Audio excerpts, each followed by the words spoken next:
y'all, what's up, what's good? It's your girl Michaela Janae here, back with another video, and in today's video we will be talking about color correction. So first, a little bit about me. I am a almost licensed cosmetologist. I finished school a while back and now I'm just waiting to go take my test. I am also the daughter of a cosmetologist, so I like to give a little background so you guys know where I get this information from. I'm not just pulling it out of thin air. So that is where I base all of my knowledge off of. Today I will be diving deep into color correction, and I have a video example of me working with a color correction. I like to showcase things that are not perfect. I am not a YouTube or Instagram hairstylist that claims to be perfect. Everything is on 10, you know, everything is top notch. No. I am only 20 years old. I'm still learning. I am a progressing hairdresser, not a perfect hairdresser. So I just like to share what I know at the stage that I'm in, and I always like to show you guys how I'm getting better and how I am growing as a stylist, an artist, a MUA, a fashion designer. I'm always trying to progress. First, I'm going to answer the question, what is color correction? So this video is not only for other stylists, but this is for clients too. So you guys know when your hairdresser quotes you this certain price, you know, over $100, this is why you're getting this price. A color correction is when your stylist has to do some fixing to achieve the color you want. If somebody wants to go from their natural hair color to red, that's not a color correction, that's just a normal process. If somebody wants a balayage and they only have, you know, brown hair color on their hair, not box dye, that's just a regular service. That does not count as a color correction. A color correction is a situation where something has to be fixed before you can go in and make the hair look good. Some colors have to be pulled out or things have to be placed in it to achieve what you want to achieve. So it's not just a give and take, it's a give, do a lot of things in the middle, and then you guys can take away the beautiful hair. That is a dumbed down version of a color correction. Does bleach always have to be used for your color correction? No. There are home remedies you can do to get certain things off of your hair to make it lighten. So no, bleach does not always have to be used. If you're going darker, it does not have to be used, but if you're going lighter, it probably will have to be used, okay? Because no one can guarantee the little at-home remedy things. It's always up in the air with those things. Let's talk about box dye. So many people gravitate towards box dye because A, it's cheap. You don't have to worry about going to a stylist. You can just grab this box, mix it up, put it all over your head, and you kind of get the color you were desiring. Sometimes box dyes come out great. Most of the time they look fine if you're going dark, or if you're going for, you know, like a red, a plum, something like that. They usually are okay if your hair is virgin, okay? That's when box dyes, I guess, are okay. Box dyes are a hairstylist's worst nightmare because the ingredients in them are so questionable. Not only do they slightly damage your hair, but you have no idea what ingredients are used in box dyes. One thing about color, whenever you're mixing color or bleach, you're using a developer. Developers are creamy liquids. It is the additive that you put into colors and bleaches that tells you how much it's going to lift and basically the strength. There's a 10 volume, 20 volume, 30 volume. 10 volume is going to lift you 1 level, 20, 2, 3, 30 volume. When you're using box dye, they don't tell you what they put in there.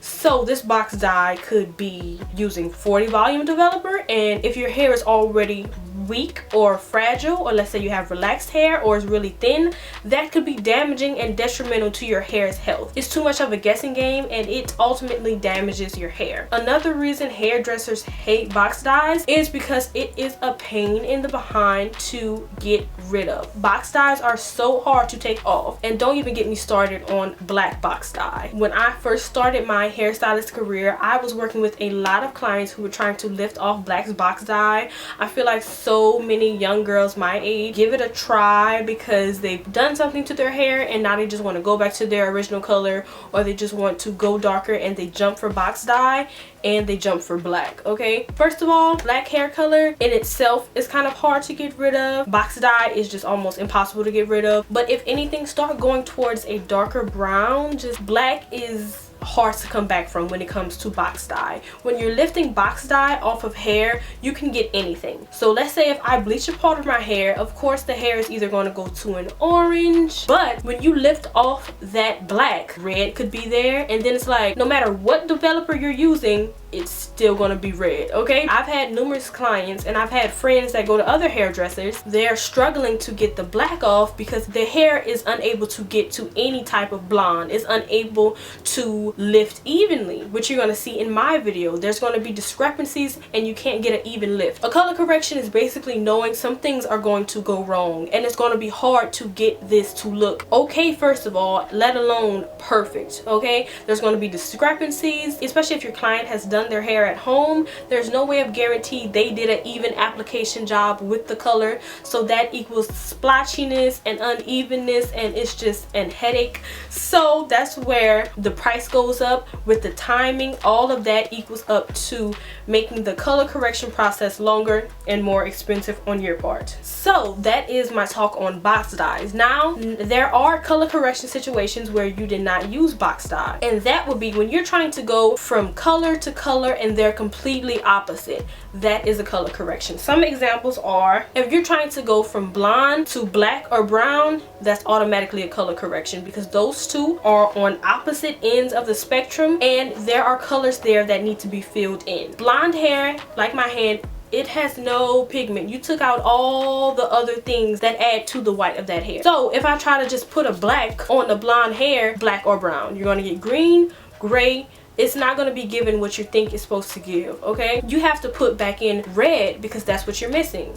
You have to put back in pink warm tones to fill that gap. Hair color is all about filling and taking away. Same thing if you're trying to go from that black to blonde. You have to take off those layers of different colors that's in there to get back to this white yellow that's underneath all that. So let's say you want to go from having red hair to having green hair. As you can see, these things are completely opposite, which means they are complementary colors, and that means they cancel each other out. So it will be a lot of work to get you from here all the way over here because you can see all the colors that are in between those two. And let's say you want to go from red hair to blonde hair over here. That means you have to navigate going through this orange, going through that yellow orange, to then tone and get all the way back over here to this blonde. If you can understand a color wheel, you can kind of understand the mind of a hairstylist, because when we look at your hair, we know what we're seeing and we know where we have to go. We know what we have to get rid of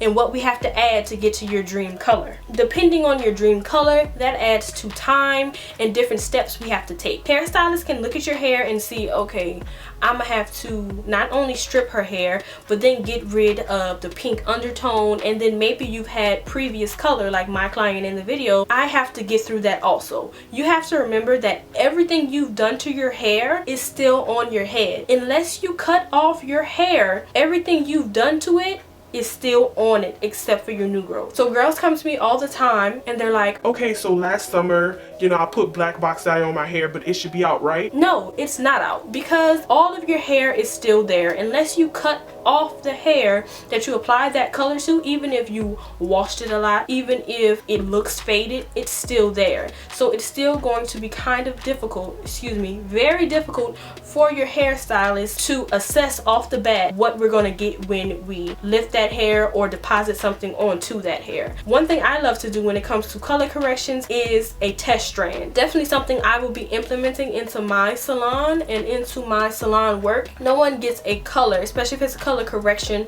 on the first appointment. You have to come in for a test strand. A test strand is me taking hair literally in the middle of your head. You won't be able to see it, like I have some in my hand, and bleaching that section or putting the color on your hair to see how it will react before we waste too much product or waste our time not knowing how it's going to go. I am an advocate for test strands because I like to know what I'm getting into before I dive in head first. So in the little clip that I have, I've been doing this client for a while, since her box dye days. She came in with box dye last year, I want to say, and ever since at first we were trying to get her lighter, but she is a dark hair girl at heart. She went back dark and then she decided she wanted to go red, but this time she did it at home. It was a lot, so if you can't keep up, that's fine. So box dye 1, we lightened her, she went back dark. Then at home she took off the darkness with a color eraser, one of those things which are basically bleach, but I'll do a separate video on that. She did that, then she put a box dye back on, a plum color, and it basically turned her hair back to black. So when she came to me and sat in my chair, I did a test strand, and the test strand just allowed me to see that the hair could be lightened. I know that it wasn't going to be perfect or lift evenly because she has had so much color history. That hair is no longer virgin hair. The only thing that would lift properly is the root area. So we proceeded. She's someone who's like, just give it a try. If anything, I'll go back black. That's why I love her. So we tried it and I put the color on, but the hair had been through so much, and I feel like the colors I used at first weren't dark enough to where you could see the unevenness and the discrepancies in the hair. So we just were not happy with that. So I actually had her come back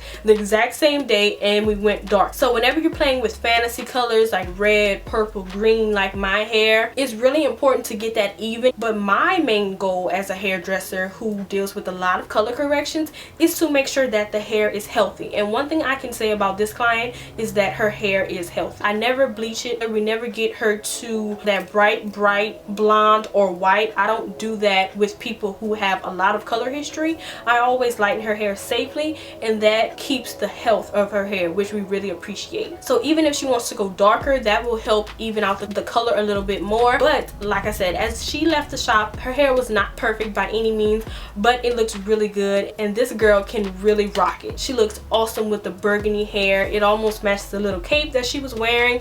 I absolutely loved it. But it's so important that you're making sure your client is okay with what she sees, and make sure that she's signed on and understand that this is a color correction. There's no way that you can guarantee anything when this client has previous hair color on their hair, box dye or not. There is no guarantees with the results they can get. You can only try to fix it, and sometimes fixing it is only going darker. But even with this client, I told her when she's ready to go darker, if anything, work with demi-permanents like I did, nothing permanent and harsh like a box color. Maybe go to a even darker and deeper burgundy. That would look really good on her. Once you guys have been playing with color a lot, please do not work with permanent colors. No one should be committed to a color. Please work with some semi-permanent, some demi-permanents. Permanent is too permanent, okay? You never know when you're going to be ready to switch it up or do something different, and then you're going to go to a hairdresser and want to switch it up, and then she's going to charge you for a color correction. Just don't do it, okay? I'm trying to save you guys the coin right now. So that is my little chit chat on color correction. Let me go ahead and show you guys